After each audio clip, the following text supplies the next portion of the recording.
Welcome to Not Milk Never Milk. Subscribe if you're lactose intolerant. You start by preparing your account and choosing the link type you need.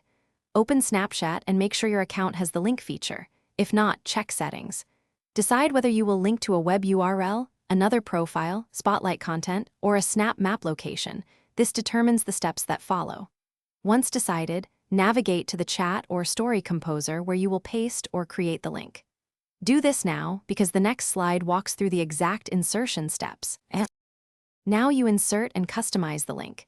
Tap the paperclip icon or link button inside the composer, then paste the URL or choose a profile/location. Preview the target so you confirm it opens correctly. Make small edits to the title or thumbnail when Snapchat offers them, and add a clear caption explaining why users should tap.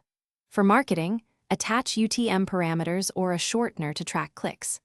Once satisfied, position any stickers or call to action overlays before posting. Finish by posting and verifying the link works for viewers. After you publish to Story, send in chat, or add to Spotlight, immediately test the live link from another device or an incognito browser to confirm access. If it doesn't open, make sure the URL begins with https:// remove problematic tracking parameters, or shorten and re-add the link. If Snapchat blocks it, try a different destination or contact support. Remember, test first, then share widely so you avoid dead links. Thanks for watching. If this was helpful, leave a like and consider subscribing. See you next time.